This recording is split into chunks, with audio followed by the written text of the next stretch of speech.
Welcome to the Town Council regular session meeting for December 18th, 2024. We will begin, as always, with the Pledge of Allegiance. Councilor White, if you could lead us, please. I pledge allegiance to the flag of the United States of America, to the republic for which it stands, one nation, under God, indivisible, with liberty and justice for all. Thank you, Councilor White. Item number 2 on our agenda is roll call. It's like all councilors are present in court. Thank you, councilors. Item number 3 on the agenda is public forum. Is there anyone from the public who wishes to speak this evening?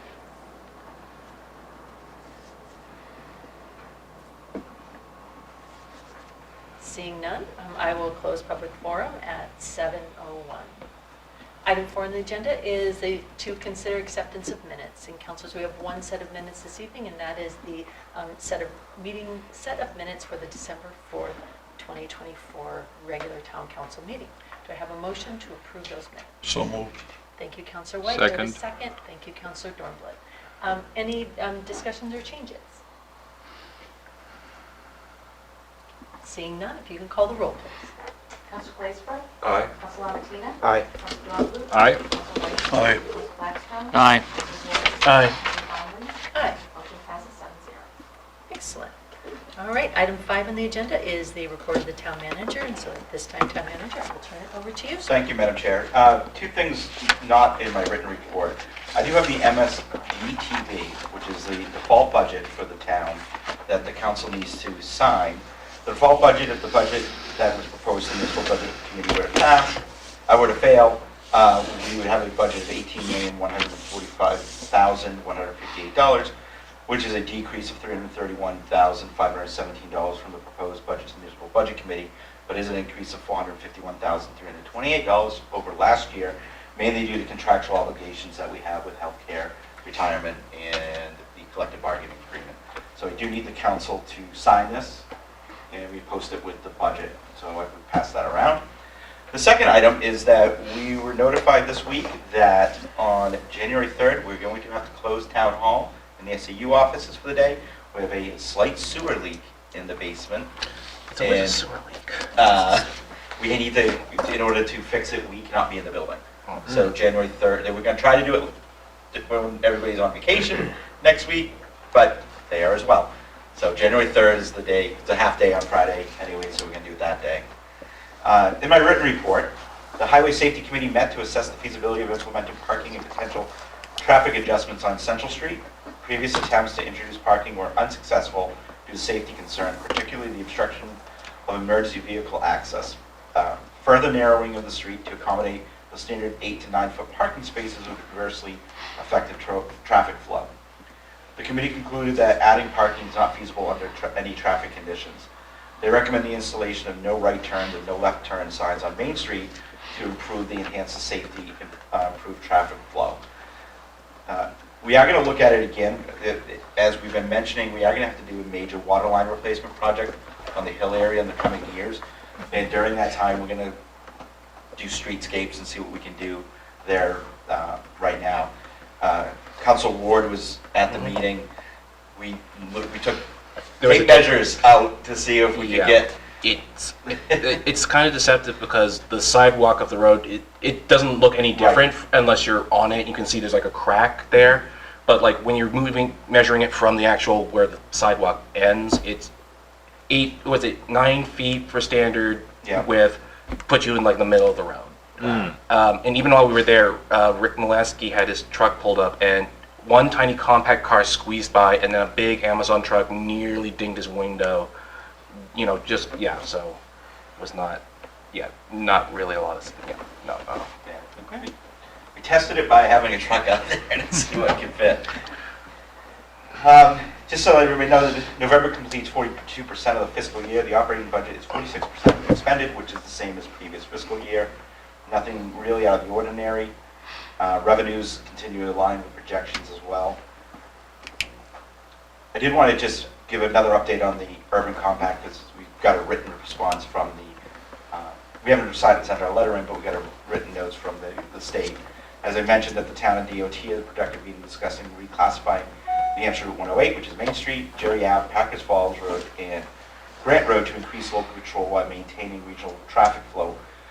As I said, one of their big concerns is if we were to take 108, that we'd be shutting it down every Tuesday for a concert, which I said we would not be doing. But the town reprioritized streetscape improvement, managed driveway permits, pedestrian crosses, event signage, while DOT focuses on minimizing disruptions and meeting federal standards. So one of the big things is if we were to rezone and redevelop North Main Street, they limit the number of driveway cuts on a state road where we have a less stringent policy. So then they understood that frustration through other communities when they have to do that we would have. So one of the things we talk about is having a memorandum of understanding to have the responsibilities for 108. For Packers Falls Road and Grant Road, DOT would complete resurfacing, drainage repairs, and bridge inspections before classifications. Jerry Ave is just such a small little street that we would probably just take it. To be honest, I didn't realize it wasn't ours until we had the meeting. So I just want to give a written update on that. Question on that, right, if I may. Does this include South Main Street all the way up to Grant Road then? We already have that. Okay, so Yeah. so we are talking about Main Durham Street line from Durham Line to. To almost the car wash Okay, on Exeter Street. all right. So, Well, that's a good chunk. yeah. So just give an update on the New Road Railroad crossing, Railroad Bridge crossing. If you're not aware that there was a fire severely damaged the 300-foot section of railroad trestle over the Squamscott River in Stratham on Wednesday, December 3rd, temporarily shutting down a vital freight rail line in the seacoast. Nearly 50 firefighters from multiple communities, including Newmarket, responded to the blaze, which ignited shortly after 6 p.m. near the river's confluence with the Great Bay. Accessing the fire provided challenging, with crews dragging thousands of feet of hose to the site. The intense heat caused the tracks to buckle, and a central section of the trestle collapsed into the water. The rail line, operated by CSX Corp., will remain closed for an extended period of repairs, which are expected to take about 2 weeks. The repair work will require crews to operate during low to mid-time, likely around the clock, which may draw attention from area residents. The closure of this essential rail line impacts the freight transport into Portsmouth. You usually see 1 or 2 trains going that way. Does not impact Amtrak. So, however, on Monday, December 9th, we were notified of damage to the wooden bridge in New Road in Newfields. Newmarket DPW staff inspected the bridge with the Newfields Highway Department. The damage likely caused by equipment on the railroad tracks. Fixing the other bridge is under investigation. The town of Newfields contacted an engineering firm to assess the structure. Initial findings showed damage to the 2 beams below the deck and the west guardrail, but the bridge remains stable. With their engineer's guidance, Newfields decided to keep the bridge open with temporary traffic controls directing vehicles to the east side. So it was already a narrow bridge. It's much more narrow. We just want to let the public know that, be careful out there. It's not in our community, but it's literally on the line. You're right. So I just want to give that a heads up. Finally, just a reminder that we will not be meeting on January 1st. We'll be meeting January 8th for our next regularly scheduled council meeting. I just want to wish the council and the public a very Merry Christmas, Happy Holidays, and Happy New Year. That's all I have tonight. So, thank you, Town Manager. Any questions or discussion for the Town Manager? Councilor Wax? Is the parking committee going to continue to looking at other places, or was it just Central Street? Highway safety, just look there. We're going to reactivate the parking commission, just to look at other locations. One idea would be look to see what lots we have in downtown area, if we can create more lots. Like I just found we had one that I didn't know we owned. I don't know how big it is, but yeah. Councilor Dornbush? To that point, the Transportation Committee met last week, and one of the items that we added to the master plan essentially is the desire to create for planned parking. So a parking plan for the community going forward, so that we are proactively identifying properties as we are rezoning, potentially rezoning anyways, on North Main Street, and are prepared for whatever the parking situation will be in 10, 15 years. Yeah. But, lacking one and lacking, organized planning in town, I think is more of an issue than, finding parking is really the issue, not so much the lacking of actual spots to park. But if you come to Newmarket, it's difficult to find a parking lot because they're not necessarily marked in a way that is obvious. And even if they are, if you don't happen to go by there, you miss the parking lot altogether. So there's lots of opportunity, I think, for improving the situation with better communication of our existing resources. Thank you, Councilor Dunbar. Other questions for the town manager? Okay. Seeing them, we'll move on to department reports. Are there any comments from the councilors on discussion or questions about this month's department reports? Councilor Blackstone. So I just wanted to publicly congratulate all the police award winners for the various things. We have a great department, and it's nice to see that recognition that they get. And I attended the Rex free children's holiday party, and it was packed. There's lots of kids there, and everybody seemed to have a very good time. Thank you, Councilor Blackstone. Other comments or discussion on the department reports? Okay. We will move on to committee reports. Are there any committee reports this evening? Councilor Dunbar. As I mentioned, the Transportation Committee met last week. We spent most of the time that we had discussing the first draft of the transportation chapter of the master plan, which took a while, and just as the master plan can be somewhat tedious to read, creating it in the first place is just as tedious an effort. However, it's worthwhile because the details in the plan will guide us for quite a while. So it's a good effort.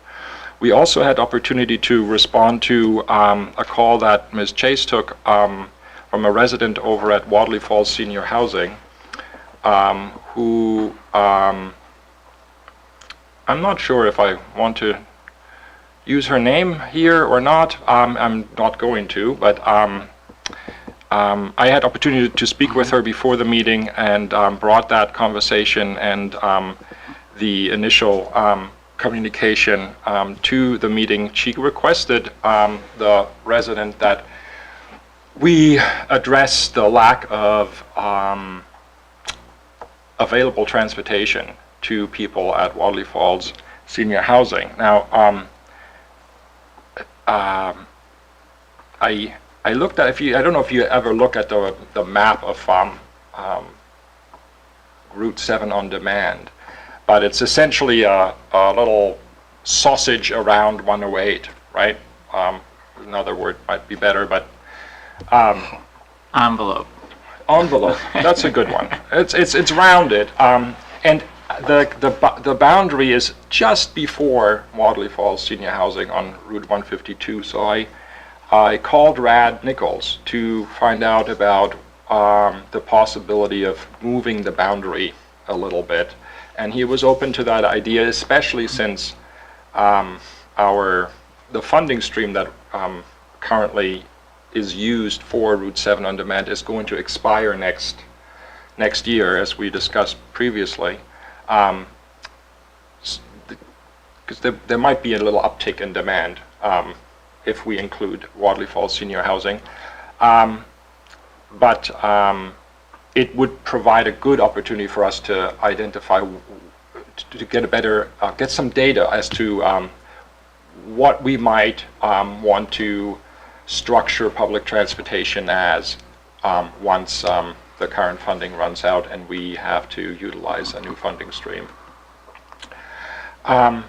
With that, I think, I don't know how we want to handle this, but I think it might be good to have a motion to ask the town manager to ask Mr. Nichols to do this check. can just do it. Or we can just do an administrative, just because he was very willing to do it, and I think it would mean a lot to the residents at the housing.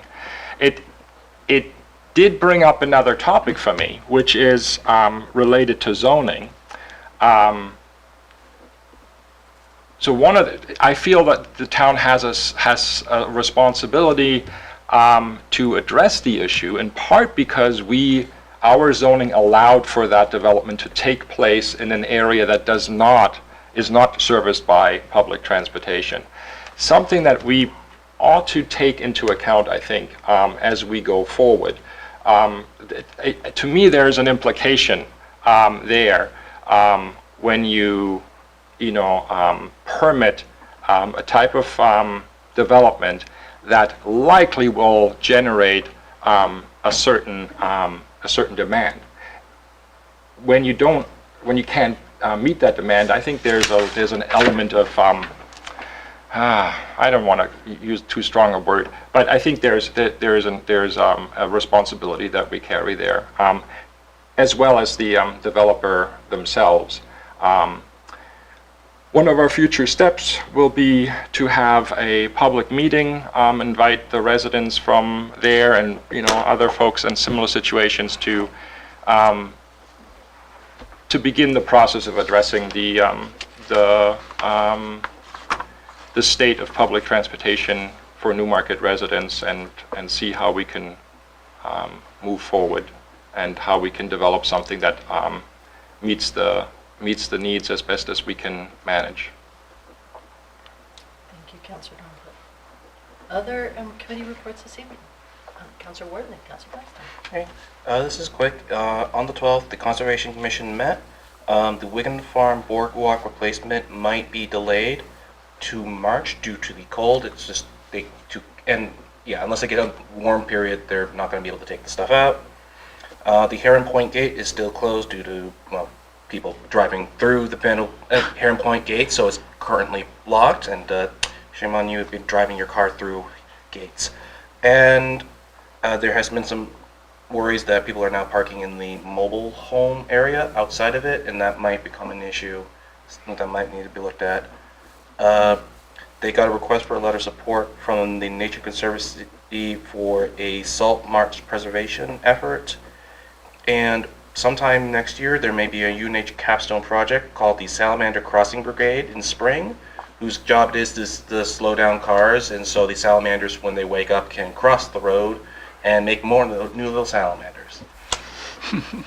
And that is it. We should give them coffee so they get up earlier in the morning. And the Budget Committee met on the 9th to go over the town's and the school's financial 26 proposed budgets. I don't feel really the need to recap them both because, we did one already in school. So. I did have a question about the Salamander project. Sure. How do they do it? What do they do? What is this project involve? Basically people stand in the areas where the salamanders are crossing, and if they see one crossing, they see a car coming down, they flag down the car to slow down and or something to that effect was how it was described to me. Crossing guards. Yeah. Yeah, they do this with turtles already. Yeah. Yeah. Okay. This is expanding the turtle. We teach them to procreate on the side of the road all day long. Excellent. Thank you, Councilor Ward. Councilor Blackstone. So the planning board met. We approved a project. There was an old auto repair shop on Elm Street, right along the railroad tracks. If you know where the cemetery is, on the other side of the cemetery, where the railroad tracks cross it. It's behind the houses, just a little driveway there. We've approved that being transitioned. I guess the guy that's selling it is. He's selling it to a landscaper, and the landscaper is going to convert that into a landscape business. And then we're additionally looking at, there's a couple projects on Exeter Road where the current zoning requires the ground floor to be commercial. And these projects are not getting financing, because right now banks only want to finance residential. And so we're looking at maybe modifying the zoning to maybe find some mixed use or variation on that theme that would allow them to get financing and yet maintain the feel of downtown. If anyone has any opinions about that. There's a belief that maybe with Amazon and that kind of stuff, retail is not what it used to be, and maybe towns don't need as much retail as they used to. I don't know. It's certainly true with my wife, I can tell you that. Questions or comments for Council Blackstone? I just want to point out that commercial activity does not necessarily mean retail. So it could be, small manufacturing or something to that effect. So I would stick to my guns as much as possible on that. If I were on the planning board, which I'm not. Councilor Latino. I have a bunch of them here. Okay, Riverfront Advisory, we continue to work on the Riverfront chapter of the master plan. We recently had a charrette where we got public input. There's a couple of issues that might come up before the council, I think maybe next year. One is the weir might become an issue, and there seems to be a growing issue with public access to some the riverfront walkway there that borders on private property. Energy environment, we're also working on the energy chapter of the master plan. We've started discussions about what we might be able to do around recycling, and kind of looking at, can we do something, some kind of program around aluminum cans to start. Community power, I have a number of updates. You may be aware we have this Seacoast Challenge going on. It's us, Durham, Exeter, Dover, and Portsmouth. Sorry to say that Newmarket is currently in last place with a 0.08% of the population upgrading to a higher level of clean energy. However, if you do some creative counting, if we look at the count of number of people that have added compared to the number of people that we had at the start, Newmarket's in first place, so I'm going with that particular set of stuff. I have some interesting stats for community power. So we have 5,401 total electric accounts in Newmarket. 3,794 are currently on Newmarket Community Power, which is 70% of the residents or accounts in Newmarket are on Newmarket Community Power. I was surprised to learn today that, actually today I learned this, that roughly 300 of those accounts are commercial accounts. So it's roughly 8% of our of the population on Newmarket Community Power are commercial. We are going to be working on a public information session with commercial people related to a new plan that Community Power is coming up with, a 12-month plan that runs either January to December, or you can go on the fiscal year July to through June of next year. So, as of October 1st, so the first 6 months of operation, we have saved Newmarket residents $48,000 compared to what they would have paid had they stayed on Eversource. And one other nice statistic that we have, there are 32 accounts right now that are currently on a higher level of clean energy, 50% clean energy, 100% clean energy.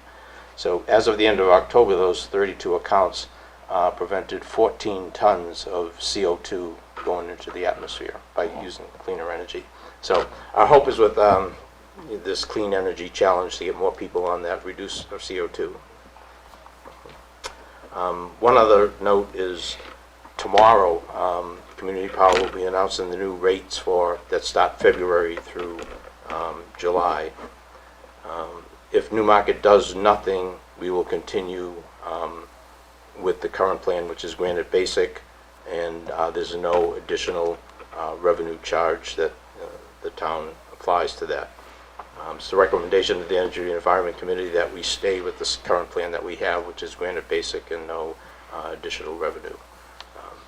If we do want to change, then the town manager or the town chair has to tell Community Power by the end of the month what it is that we want to do. My recommendation, though, I guess, is we stay with what we currently have. That's what I have for plan.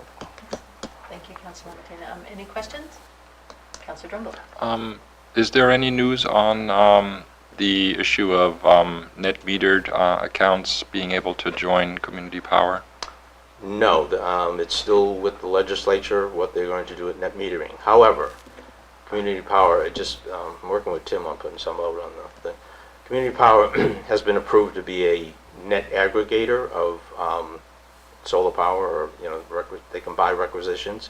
So if you have solar panels on your home or residence, you can contract with Community Power. They will purchase your requisitions for 2025. We are going to have again an information session about that. Okay. So In January? and you don't have to be a commercial, you don't have to be a member of Community Power to actually sell your requisitions to them. So basically, they'll buy your electric output of your solar panels. But they buy it in 1,000 kilowatt bundles. So.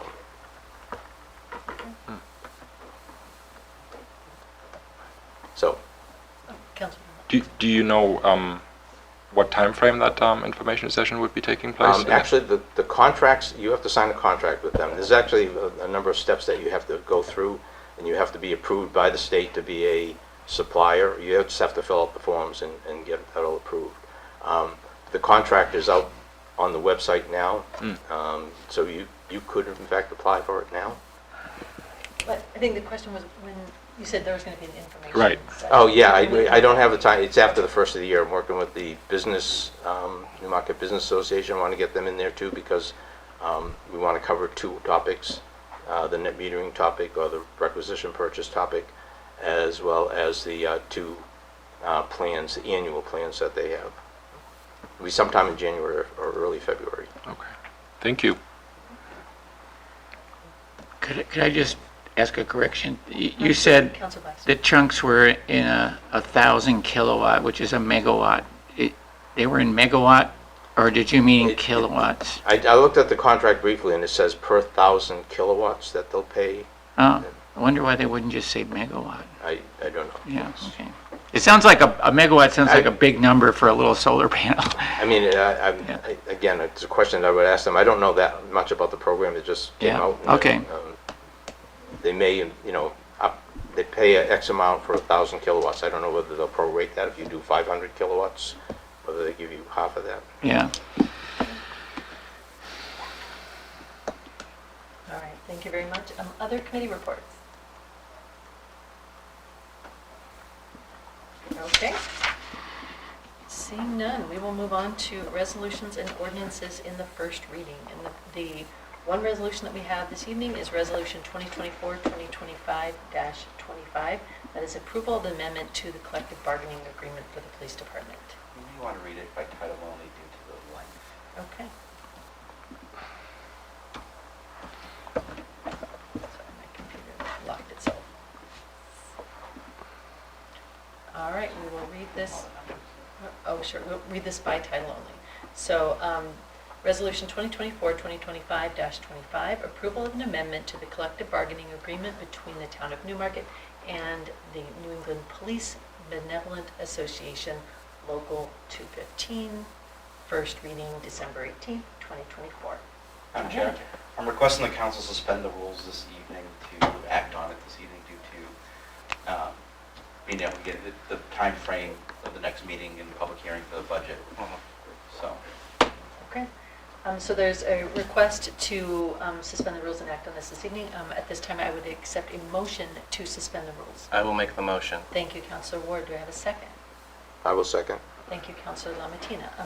Any discussion on whether to suspend the rules? Okay, seeing none, if you could call the roll, please. Councilor Glazebrook? Aye. Councilor Martina? Aye. Councilor Dornbluth? Aye. Councilor White? Aye. Councilor Blackstone? Aye. Councilor Ward? Aye. Councilor Conlon? Aye. Motion passes 7-0.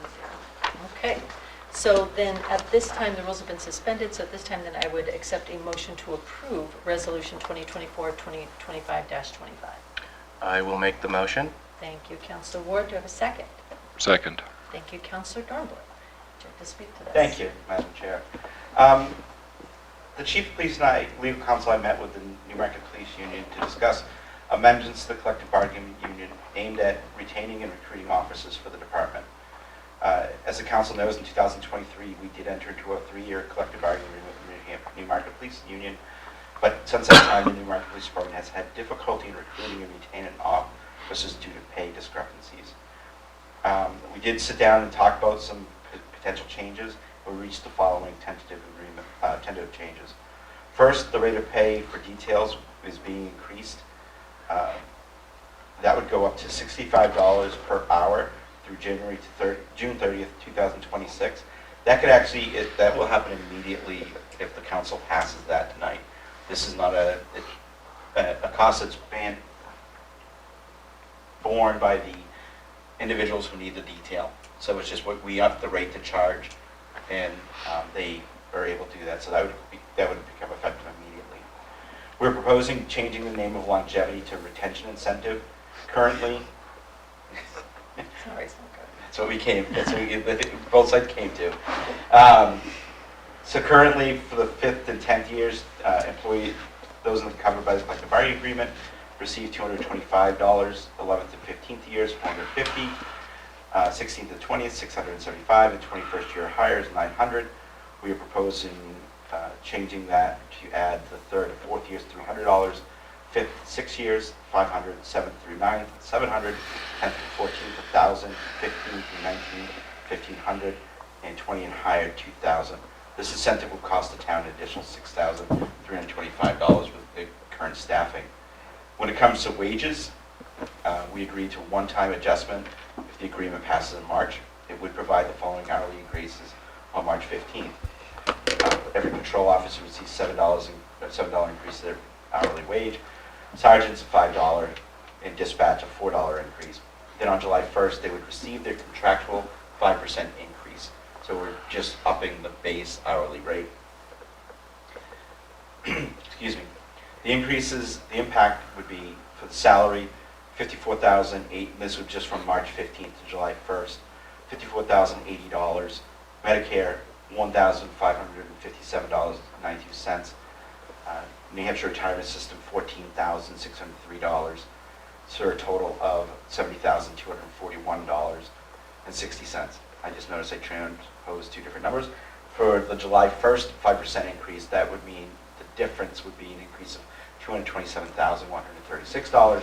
Medicare would be $6,543. Retirement system is $61,335 for a total of $295,014, which this would be a tax impact of 17 cents per thousand. The chief would allocate funds in the fiscal year 25 budget by keeping some positions vacant to make up the $70,241. We would have to approve the amendment and allocate $95,014 through a warrant article for the fiscal year 26 budget. I recommend the council approve this resolution and place the article on the warrant. Thank you very much, Town Manager. Any questions for the Town Manager about this resolution?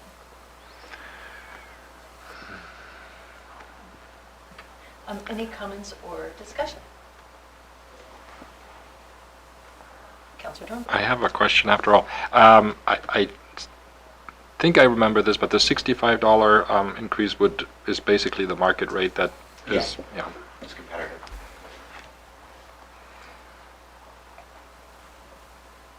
Councilor?